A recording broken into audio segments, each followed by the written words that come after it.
സംസ്ഥാനത്ത് മത്സരിക്കുന്ന ബിജെപി സ്ഥാനാർത്ഥികളുടെ പട്ടിക വൈകാതെ പുറത്തുവരും. ആറ്റിങ്ങലിൽ വി മുരളീധരനും തൃശൂരിൽ സുരേഷ് ഗോപിയും പാലക്കാട് സി കൃഷ്ണകുമാറും എൻഡിഎ സ്ഥാനാർത്ഥികളാകുമെന്നത് ഏറെക്കുറെ വ്യക്തമാണ്. മറ്റ് മണ്ഡലങ്ങളിലേക്ക് പരിഗണിക്കുന്ന സ്ഥാനാർത്ഥികളുടെ കാര്യത്തിലും ഉടൻ തീരുമാനമുണ്ടാകും. പത്തനംതിട്ടയിൽ പി.സി. ജോർജ് സ്ഥാനാർത്ഥിയാകും. ബി.ഡി.ജെ.എസിന് 3 സീറ്റ് നൽകാനാണ് തീരുമാനം. ഒരു മുഴം മുമ്പേ തെരഞ്ഞെടുപ്പ് ഗോതയിൽ സജീവമാകാൻ CPM തീരുമാനിച്ചതോടെ ചർച്ചകൾ BJPയിലും സജീവമായി. സ്ഥാനാർത്ഥികളാക്കേണ്ടവരെക്കുറിച്ച് BJP കേന്ദ്ര നേതൃത്വം സർവേ നടപടികൾ നടത്തിയിരുന്നു. സംസ്ഥാന നേതൃത്വത്തിന്റെ താൽപര്യവും പരിഗണിച്ചാകും പേരുകൾ പ്രഖ്യാപിക്കുക. ആറ്റിങ്ങലിൽ വി മുരളീധരനും തൃശൂരിൽ സുരേഷ് ഗോപിയും പാലക്കാട് സി കൃഷ്ണകുമാറും സീറ്റുറപ്പിച്ചു. മുതിർന്ന നേതാവ് കുമ്മനം രാജശേഖരന്റെ പേര് പത്തനംതിട്ടയിലേക്ക് പരിഗണിച്ചിരുന്നെങ്കിലും BJPയിലേക്ക് എത്തിയതോടെ പി.സി. ജോർജ് സ്ഥാനാർത്ഥിയാകും. വയനാട് രാഹുൽ ഗാന്ധിയെങ്കിൽ BJP കരുത്തനായ സ്ഥാനാർത്ഥിയെ രംഗത്തിറക്കും. ദേശീയ രാഷ്ട്രീയത്തിൽ നിന്ന് ഒരാൾ വന്നാലും അത്ഭുതപ്പെടാനില്ല. കൊല്ലത്ത് കുമ്മനം രാജശേഖരൻ, ജില്ലാ പ്രസിഡന്റ് BB ഗോപകുമാർ എന്നിവരുടെ പേരുകൾ പരിഗണിക്കുന്നു.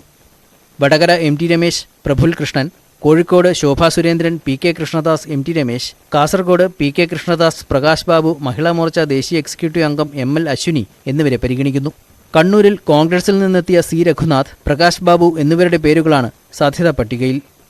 മലപ്പുറം AP അബ്ദുള്ളക്കുട്ടി, പൊന്നാനി പ്രഫുൽ കൃഷ്ണൻ, നിവേദിത സുബ്രഹ്മണ്യം, ചാലക്കുടിയിൽ major Ravi, AN Radhakrishnan, B Gopalakrishnan, ആലപ്പുഴയിൽ KS രാധാകൃഷ്ണൻ, ജില്ലാ പ്രസിഡന്റ് MV ഗോപകുമാർ, എറണാകുളം ലോക്സഭാ മണ്ഡലത്തിൽ അനിൽ ആന്റണി, മഹിളാ മോർച്ച സംസ്ഥാന vice president Vineetha Hariharan, BJP സംസ്ഥാന വക്താവ് TP സിന്ധുമോൾ എന്നിവരാണ് പട്ടികയിൽ. തിരുവനന്തപുരത്ത് സ്ഥാനാർത്ഥിയെക്കുറിച്ച് സംസ്ഥാന ഘടകം കാര്യമായ ചർച്ച നടത്തുന്നില്ല. പൂർണ്ണമായും കേന്ദ്ര തീരുമാനമാകും തിരുവനന്തപുരത്തിന്റെ കാര്യത്തിലുണ്ടാവുക. രാജീവ് ചന്ദ്രശേഖർ സ്ഥാനാർത്ഥിയാകുമെന്ന് ശക്തമായ അഭ്യൂഹമുണ്ട്. നിർമ്മല സീതാരാമൻ, ISRO ചെയർമാൻ സോമനാഥ് തുടങ്ങിയ പേരുകളും ഉയർന്നുവരുന്നു. കോട്ടയം സീറ്റ് BDJSന് നൽകും. ആലത്തൂർ, ഇടുക്കി ഉൾപ്പെടെ 3 സീറ്റുകളിൽ BDJS മത്സരിക്കും.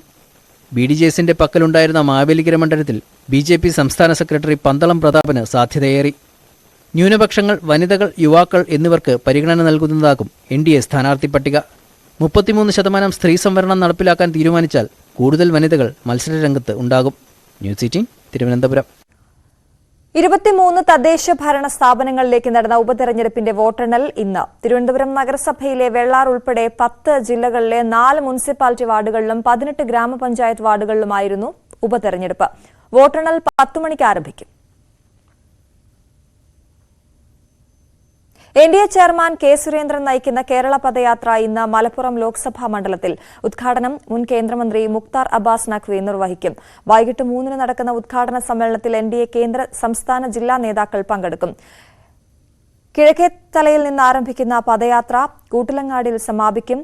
പദയാത്രയ്ക്ക് മുന്നോടിയായി വിവിധ മത, സാമുദായിക നേതാക്കൾ, വിശിഷ്ട വ്യക്തികൾ, പൌരപ്രമുഖർ, കേന്ദ്ര പദ്ധതിയുടെ ഗുണഭോക്താക്കൾ എന്നിവരുമായി K. സുരേന്ദ്രൻ കൂടിക്കാഴ്ച നടത്തും.